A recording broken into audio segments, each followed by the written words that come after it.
Alright, time for the long-awaited USN Mark1 Ka-Bar knife 1 year in video.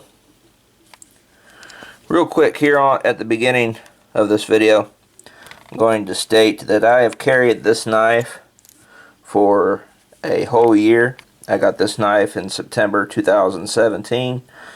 And it is now December 2018, and I've carried this knife pretty much with me every day for the last year.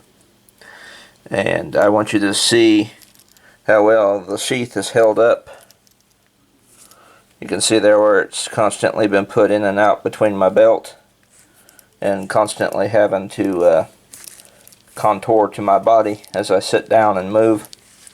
And the sheath still holds up pretty good. I mean, the top strap up here is looser than it was when I first got it, but it still holds the knife pretty darn good. Now, in contrast, since I've carried this knife for a year, I've carried this knife here. I carried it for about a month there, like between like June and September. I carried it there for a little bit. Off and on, just kind of switched it out between this knife and that one, and I'd switch between the two, and I would wear this one for a little while, the full length USMC Mark1 Ka-Bar knife, or not Mark1, Marine Corps USMC Marine Corps Ka-Bar knife, the World War II fighter knife from World War II Ka-Bar. I'd carry it for a couple days, and then I'd go back to carrying this one for a couple days. And what I found, the difference between carrying this one for a long time and then carrying this one for a wee bit, just enough to where I could get an idea, like, you know, every day, you know, going through your everyday paces, working and stuff, and, you know, wearing that. The difference between the two, in my opinion, isn't really that much. Of course, I prefer to wear BDU pants a lot, so the pockets are pretty big on BDU pants, and it kind of allows a little bit more flex room for the bigger knife. But overall, I mean, other than this one weighing just a wee bit more than the Mark 1, I really couldn't tell much of a difference. And I will probably carry this one some more as well too, because I've found some situations where that longer knife came in handy over the shorter one. But this isn't a versus video about which of the two is better for everyday carry. This is a year-end review of what I think of the USN Mark 1, but I figured I'd let this first point be at the beginning about the carrying the two of them. And in my opinion, I would carry either one of them as much as the other if I could, and I have. I have no problem carrying either one of them. So anyway, let's get started on the main video. Alright, the USN Mark 1 Ka-Bar knife. A remake of the world famous Mark 1 USN knife.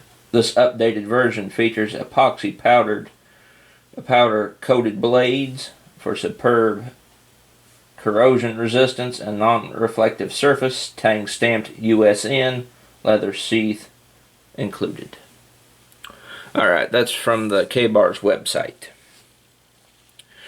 And I'm going to go over my notes on the features, you know, the weight, length, width, you know, materials used in the knife, and so on and so forth. So I'll just set it here and I will begin.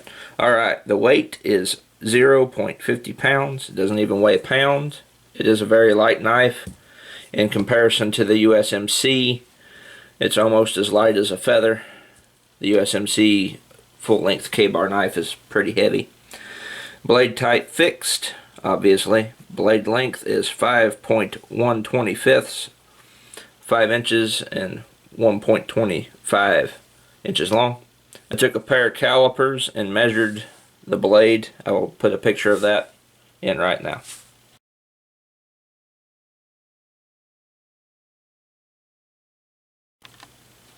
Alright, the overall length from the pommel to the tip is 9.375 inches long. Also took a picture of that with a measuring tape, and I'll put that in.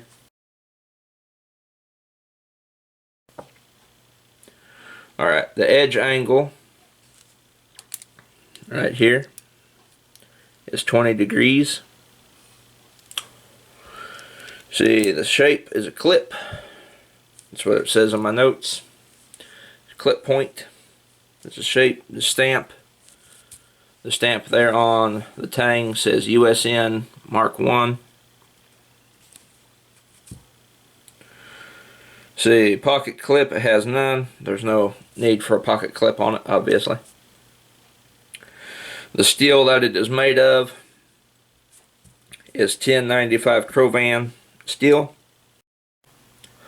The Rockwell hardness is 56-58.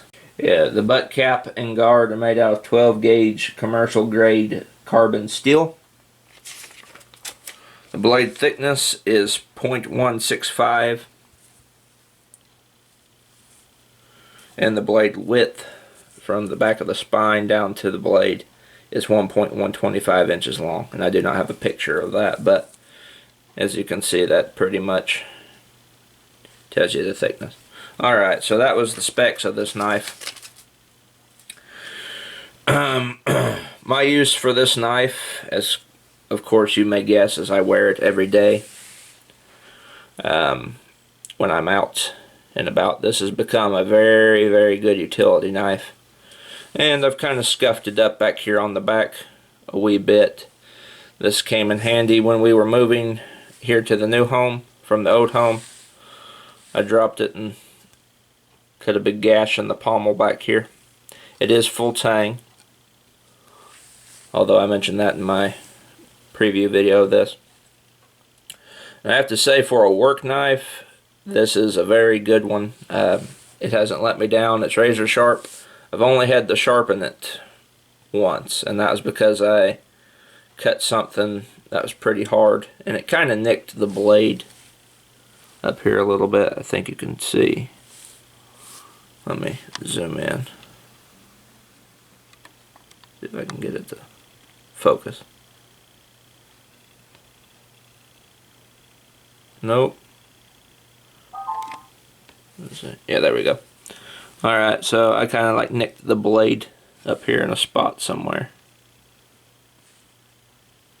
Right along in there somewhere. I think that might be it right there. I'm not sure. I can't quite remember.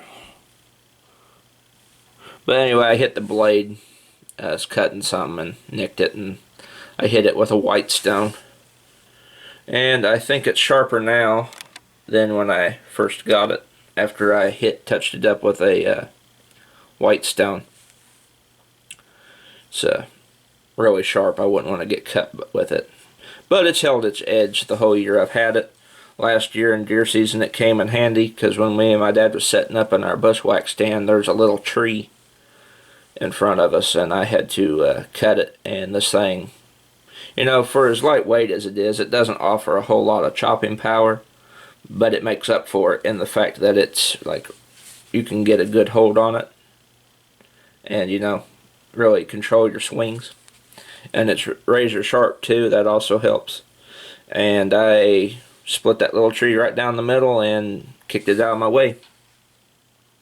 And it really came in handy this year for deer season, because I was out scouting in the woods. My dad was back at our little area. This is another place.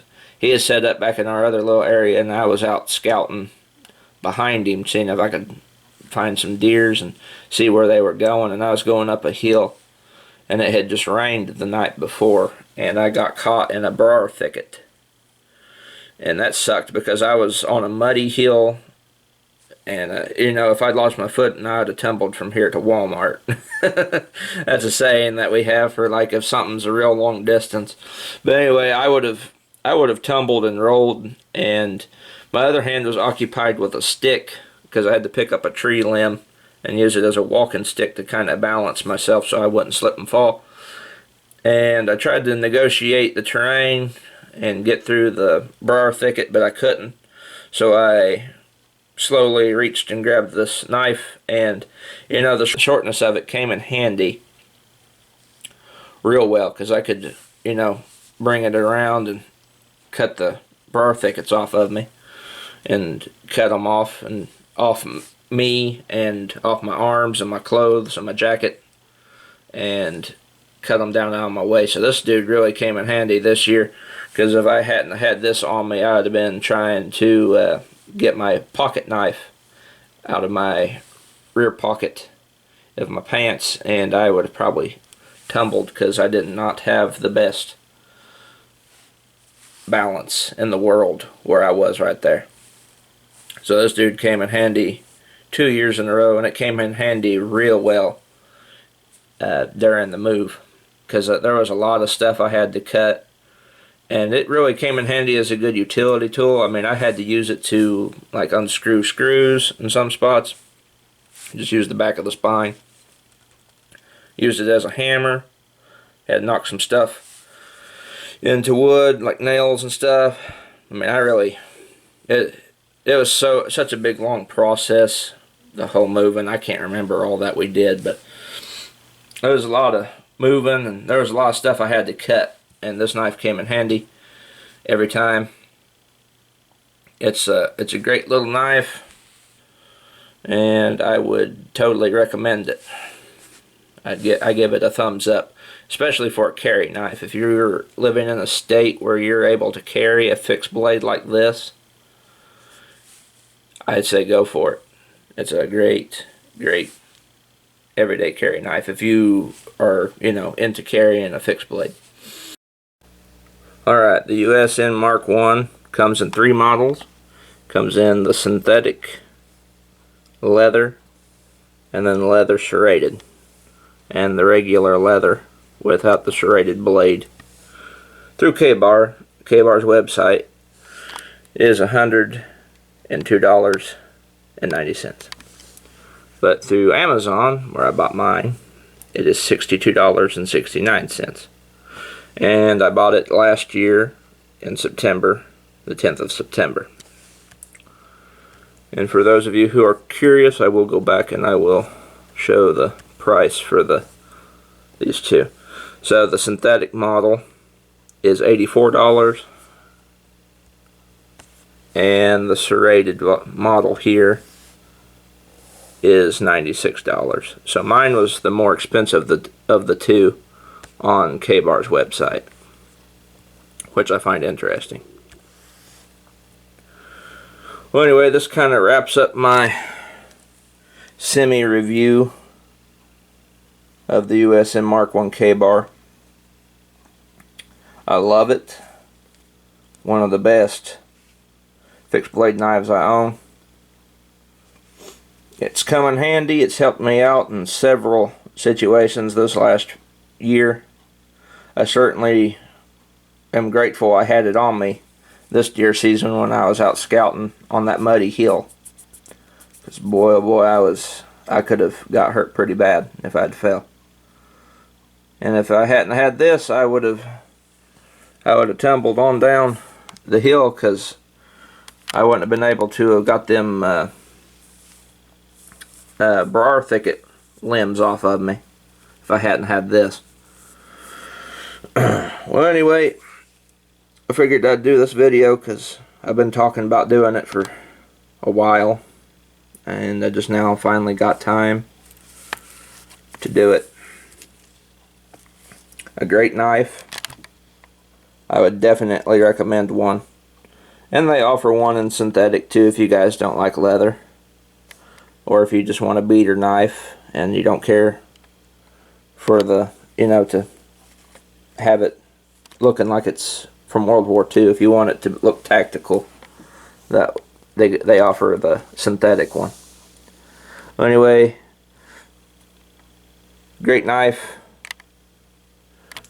I recommend one 100%.